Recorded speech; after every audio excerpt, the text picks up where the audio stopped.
So thanks for attending this session. In this session, I'm going to be talking about the complexity and challenges that the IT category has faced over the last couple of years. But more importantly, I'll be giving away some guidance and advice in terms of how to overcome some of those challenges as well. Obviously, you'll have an invested interest in IT as you're here watching this, but actually what I will say is a lot of the detail I'll give away here and certainly the guidance at the end is absolutely transferable to other categories of spend as well.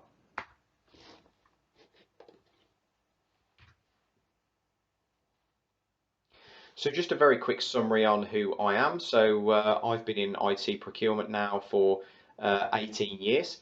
So I'm in Nethercot. I'm supply chain director of Probrand. We're an IT solutions provider, but we're also a specialist in digital procurement services. So back when coronavirus first broke, I appeared on BBC Newsnight and ITV News at 10, talking about the coronavirus and the impacts that was having specifically on the IT supply chain. I also do a number of trade publications and articles in platforms like Spend Matters and Supply Chain Management. I've also done articles in the SIPS CPD knowledge-based learning system. So hopefully everything I'll share with you in this session will be of significant value. So we've been hit with pretty much everything that could be thrown at us over the last 1 to 2 years. You know, supply chains work very, very well when the demand is predictable. Obviously, not necessarily geared up for a global pandemic. So clearly, COVID on this slide here is really the root of a lot of these problems and the major contributor here. Some of the others, just a summary of some of the other areas. The Suez Canal, obviously that was very heavily in the press when that happened. We personally got hit by that. We had some of our vendors who had containers of products sitting there on that vessel. It was actually quite a number of months until we seen that. So we know firsthand kind of the impacts that had. Coal shortages. This was probably one that was maybe not in the press quite as much as some of the other things, but it was absolutely a significant factor. This was probably around August, September time last year. So China consumes around about 50% of the world's coal consumption. So there was a raw material shortage, but just to add to that as well, what happened was that they also put a ban on imports from Australia, which is where they source a lot of coal from. And also the Chinese government were also trying to hit their kind of carbon neutral sort of targets and things like this as well. So all of that catalogue of things there put a mandate on factories in terms of their opening times. It meant that they only would allow factories in certain regions in China to open only for 2 or maybe 3 days of the week. So obviously when a factory can only produce goods for maybe a third or maybe 2/3 of the time, clearly that's going to have a significant detrimental effect on the output of goods from those factories. Driver and container shortages, that's all wrapped up in the logistics issues, which I'll cover a little bit later on in this session. But really every single one of these things on here, and this certainly isn't an exhaustive list either, this is just a bit of a summary of some of the problems, but all of these things have a cause and effect that kind of ripples all the way through the supply chain and has quite a significant knock-on effect in other areas. So the three key impactors that these things have had is in these areas. So pricing volatility. So I'll talk a little bit about that in terms of the price gouging that we've seen in the market, the inflation of margins we've seen. So we'll go into a bit of detail on that. Also around the stock availability and product shortages, which is absolutely apparent certainly in IT, but many supply chains. And then I'm going to just frame the current state of logistics and kind of really what's happened there over the last couple of years, and what's led to this, led to all of these problems in the logistics space. So this is probably a very familiar image to most of us. So back in 2020, in the peak of COVID, toilet roll was the thing that everybody felt they needed, and everyone was panic buying, and the demand went through the roof. And images like this, where there was empty shelves, and then where there was a little bit of stock that appeared on the shelf, they would then be sold through at astronomical rates. I mean, this image here shows a packet of toilet roll being sold for 29.99, which is some sort of crazy prices happening. And we've seen a very similar thing in the IT space. So this is our IT margins report that we run on an annual basis. So we've analysed 4.7 million pounds of IT spend, and that's spread over 14 sectors. And this is where buyers have paid inflated margins on IT equipment. And the benchmark here is a 3% benchmark, and that is set by Soccertim. Soccertim is the Society of IT Managers. And they say that 3% is a fair and reasonable margin to pay on IT equipment. So that's what we use as our benchmark when we do this analysis. As you can see on here, 9.4% was the average margin paid across the industry prior to the first national lockdown. So this is, this is actually quite an improvement based on previous years. So from 2017 through to 2019, when we ran this report, the average margins was higher than this. So it means that buyers are doing a better job, which is great news. However, as you can see there, how the margin soared from following the first national lockdown. The average margin went right up to over 50% across all of those 14 sectors. So healthcare was leading the way with 5.5%, which is great. They're doing a fantastic job there. Whereas at the other end of the spectrum, the highest average margin paid was actually within the central government sector of 32.2%. And underneath all of these figures, the core sort of product here will be very much around home working products, because those were the products that were in high demand. Those were the products that where we were seeing inflated margins. So core equipment like notebook PCs, monitors, docking stations, webcams, headsets, all of that core equipment that everybody needed to immediately go and work from home. So with that surge in demand, the shortage in supply is what pushed the prices up pretty astronomically, and but we've seen a lot of inflated margins over and above what the norm should be, and the highest individual margin that we've seen from our analytics was an order of HDMI cables at a huge margin of 1,456%. So yeah, some pretty crazy things that were going on. But this is a small snapshot of the overall report. The full report is actually a 19-page document that is completely free, and you can download it from our website, and it'll certainly make some interesting reading there.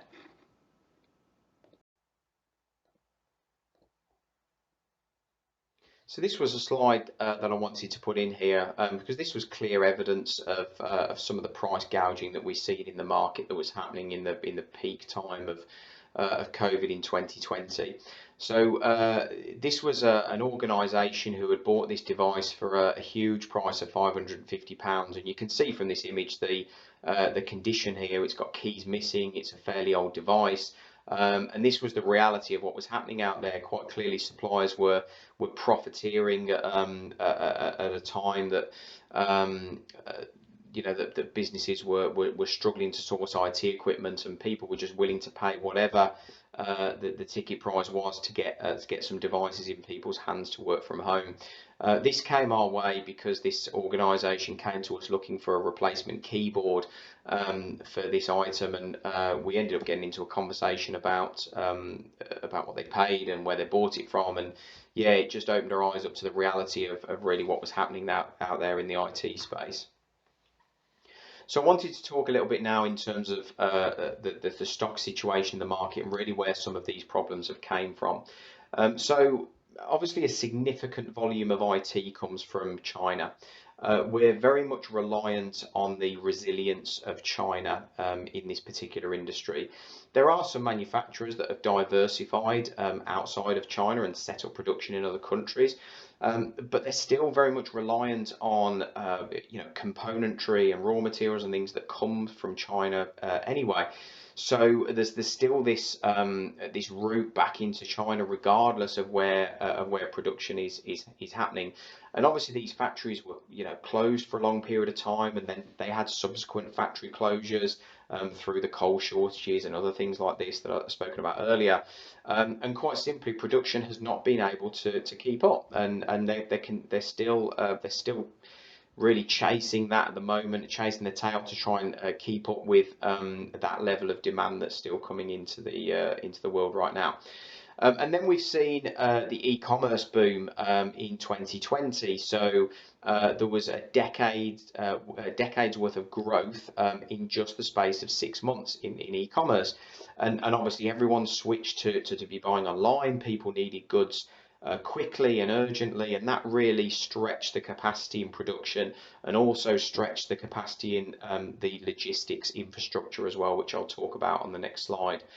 We're now moving more and more to a connected world. We're working at home, we're working in a hybrid environment, and people need better connectivity than you've ever had before. And so there's been this high demand for IoT devices and 5G and smart devices. We've seen a duplication in some instances of technology. So, you've got maybe a home office setup now with a couple of monitors and docking station, a webcam and headset, and then you might have exactly the same equipment in your office environment as well. So you need that hybrid kind of working setup. This is one of the reasons why there's been this additional surge in demand. And obviously all of these devices all carry CPUs inside them, and this is what has also had this knock-on effect to the shortage of CPUs. CPUs have actually been in shortage long before COVID, probably about 12 to 18 months before COVID happened. And obviously then when the pandemic broke out, that was really a nail in the coffin for the CPU industry, and it had this huge knock-on effect throughout the supply chain. And obviously CPUs are now in many other products and exist in other supply chains. So things like vehicles, even devices in the home like washing machines and kettles and toasters and things like this. Now, a lot of these things carry CPUs inside them, so there's many supply chains all fighting over exactly the same technology. And all of this imbalance of supply and demand is really what's kept prices being pushed continually higher. We've seen a number of price increases happen continually over the last 1 to 2 years, but there's further increases already happening in 2022 right now. So we've already seen tier one manufacturers put up pricing on average of about 10% already this year, and we only see that probably continuing on at the moment throughout the remainder of the year until production can get back to a normal capacity. One extra thing that I will say in here as a little tip here is that back orders are not protected by these price increases. There's often a perception that we see from organisations that once you've placed an order at a price, then that's it. That price is kind of locked in. But if that order is still in production, or if those goods have not shipped yet, and that manufacturer implements a price increase, there is a high probability that order will get affected by those price increases as well. So, but I'll talk a little bit about that in the guidance at the end in terms of how to overcome some of those scenarios.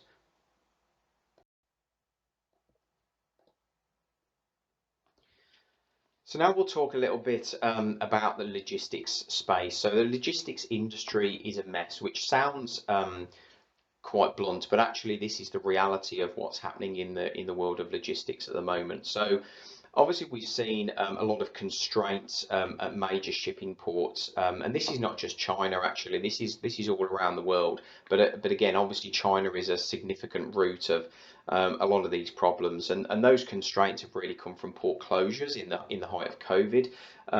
There's been staff shortages because of people being off work and self-isolating and things. There's been social distancing measures that have had to be adhered to, and all of these factors slow down the processes through these ports. So it means the capacity and the throughput at those shipping ports is much slower than maybe what it would normally be. We've seen a global container shortage that I mentioned on one of the earlier slides, and really this has come from because the sea freighters have been out of sync in terms of the timetables.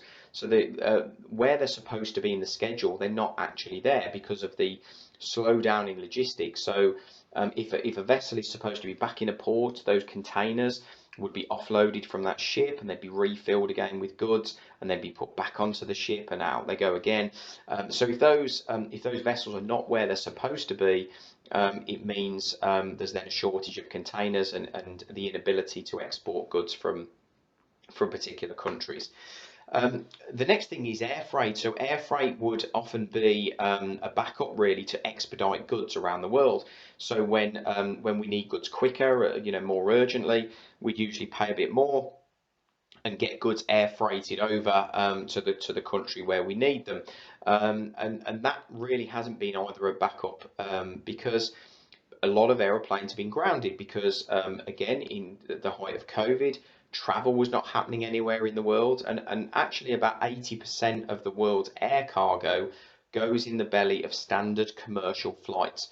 When you're checking your bag in at the airport on your Virgin flight to go on holiday, and they penalise you for being a kilogram over on your luggage. That's the reason why, is because they're actually making space in the belly of that plane for standard freight and cargo and things. So obviously with all these planes grounded, even that hasn't been able to be used as a backup either. And then finally on here is really around the pricing for logistics, and obviously the imbalance of supply and demand as what naturally started to push up prices on shipping containers around the world. But actually, what happened was following that, the major steamship lines became greedy and they kind of sat there and thought, well, actually, we quite like this. We quite like this extra profit that's happening in this space at the moment, and they wanted to control that continuation of price increases. So the way that they did that was that they pulled ships from the schedules, and these are like the super ships. So these super ships, like the one that was stuck in the Suez Canal, these ships carry around about 20,000 containers. And so when they pull them from the schedule, it means they purposely reduce the capacity in the industry, which then allowed the prices to be continually pushed higher and higher. And the average price of shipping a container went from around about $5,000 pre-COVID up to around about $25,000 to $30,000 at the highest point in this situation. Some positive news is that is coming back down the other way now. Price have come back down around about 30 to 35% at the moment. Since Chinese New Year this year, they've come down a little bit more, so it's going back in the right direction. So let's hope we see that coming back down. But my personal opinion is I don't think we will see the prices again of what we saw pre-COVID, but hopefully it will continue to decrease and not be too far away from where that level was. So how do we weather this storm?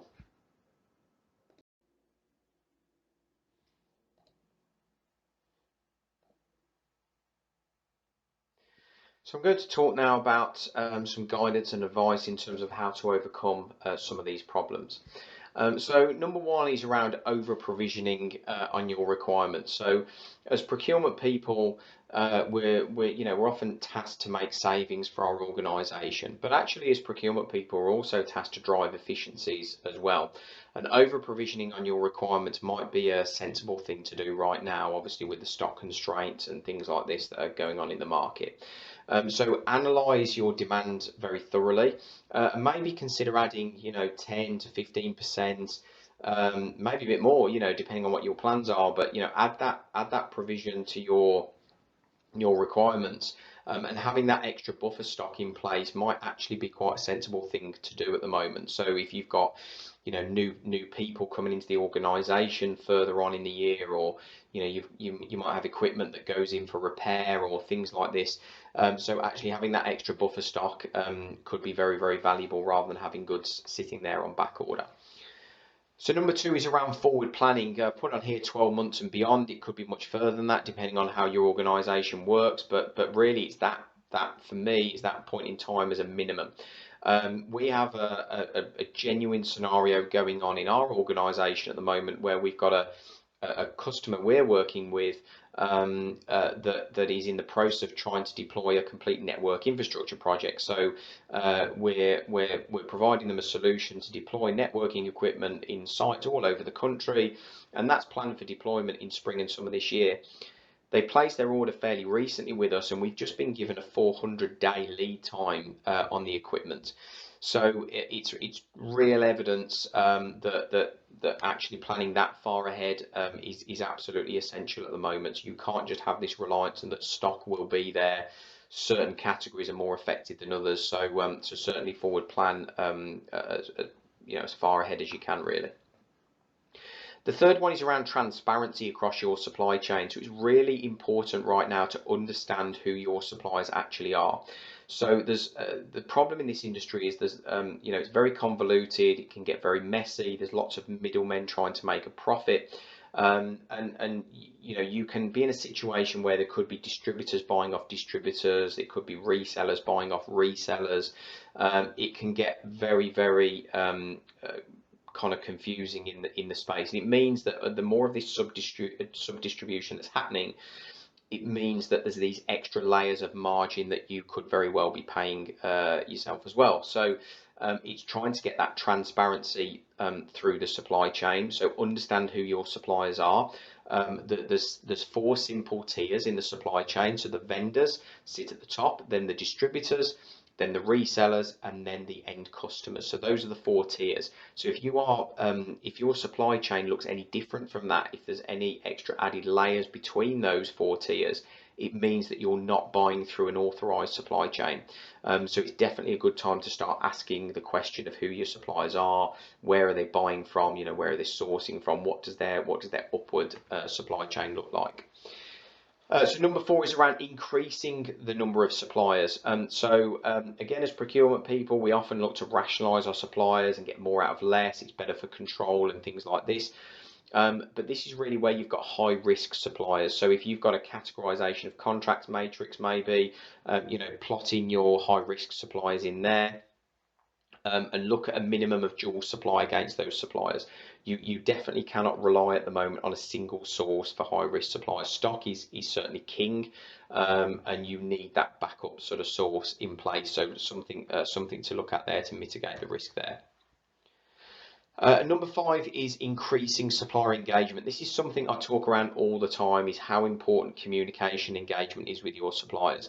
So if you are doing reviews with your suppliers, if you're doing those quarterly, maybe start to bring them forward to monthly. If you're doing annual reviews, start doing them quarterly. If you're not doing reviews at all, start doing them. It's kind of just ramp up that rate of engagement with your suppliers and make all of these supply chain issues part of the agenda on those reviews. So make sure you talk about pricing and stock availability and logistics and these kinds of areas. Make sure that forms part of those reviews. Look for flexibility within your suppliers. So when I talk about this, this is very much relating to logistics. So there's a lot of IT suppliers out there that do not have their own logistics infrastructure.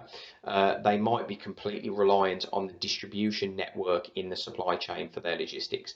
And that's probably not what you want right now. You want to be working with suppliers who have their own logistics infrastructure, because they should then be able to be more flexible with you in terms of other services such as bonded storage provision, asset management, ring fence stock, and things like this, that they can help you, hold stock in their facility for as and when you need it, and they're more flexible in terms of how they ship goods around the country, and just some of these extra value-added services they can do. So again, one of the questions as part of that review with your suppliers, ask if they do these services for you. Number 7 is around engaging with industry experts. So this is not just me I'm talking about here. There's lots of people out there who put content out into the space. These people have their ears to the ground of what's going on out there in the industry. Follow these people on LinkedIn, look at the articles they put out there, look at the content that goes out there. There's some good insights that you can get from these people. And that really leads me on to number 8, which is really reading those blogs and articles for updates. This industry is moving very, very quickly at the moment. Every single month there's something fundamental that has typically changed in the IT space. So follow platforms like Spend Matters, Supply Chain Management. There's a technology platform called the Register, which puts a lot of press articles out around this industry, and there's many of these articles out there. LinkedIn is a good place to look for content as well. So keep up to date and abreast with what's going on out there in the space. Some good content out there for sure. Number 9 is benchmark your existing suppliers. This sounds a fairly obvious thing to do, but actually there's so many organisations that I come across that aren't doing this still at the moment, or not doing it very well. So start having a standard process in place for continually benchmarking your existing suppliers. As I've said, price volatility is extremely rapid at the moment. You have to keep on top of what's happening in the supply chain and what your suppliers are doing and what margins they're charging you. So start benchmarking your suppliers. One little sub tip I'll give here is look at the partner status of your suppliers for the vendors products that they're supplying you with. So for example, if you're buying a particular branded laptop device, look for the partner status of that vendor with that supplier. So if they are, for example, a gold partner, then when you go and benchmark your pricing with another supplier, benchmark it with an equivalent partner, benchmark it with another gold partner, because if you're benchmarking it with a lower tiered partner, it means your benchmark isn't going to be fair. It's not going to be a fair measure because they're two different partner tiers. So just something else to consider there, and that probably links into number 3 a little bit in terms of understanding who your suppliers are. You should usually find those details on their websites, but if it's not there, go and ask them. Ask them what partner status they are with those vendors. That will help you with your benchmarking exercise. And finally, last but not least, is around digitization. So look at what you can digitize and automate in your processes. So this is certainly not just me saying this. In this quarter's SIPS magazine, right there at the front of the magazine is a one-page article from Malcolm Harrison, who's the SIPS CEO, and he's got a headline there of saying that if you're not on board with digital, you're going to get left behind, and that's the reality out there at the moment. So it's a time that we need to be far more efficient than what we ever have been, and look at what you can digitize in your processes. Can you integrate your ERP system into a bespoke catalog? Can you drive catalog management to help efficiency in terms of the products that your buyers are selecting? Can you have approval processes automated, or could it be order tracking or invoices, or there's lots and lots of things now that can all be automated and digitized, and that is to really make the buyers in your organization more efficient, and get them doing more valuable tasks than rather than just placing orders or tracking orders or things like this. So it's definitely a time to look for digitization in your processes. So a couple of final thoughts. just to summarize really this session. So everything that underpins this is very much around a collaborative approach. As I said, communication is absolutely critical. We can absolutely get through all of these issues, but it needs to be done in very much a collaborative way with your supply chain partners to engage as much as you possibly can. And finally, really, it's around taking control of your IT spend. This category is very, very volatile. It's very difficult to take control of, but it can absolutely be done by taking some of those measures that I've just mentioned in the previous slide. So take control of your IT spend. Don't let your IT spend take control of you.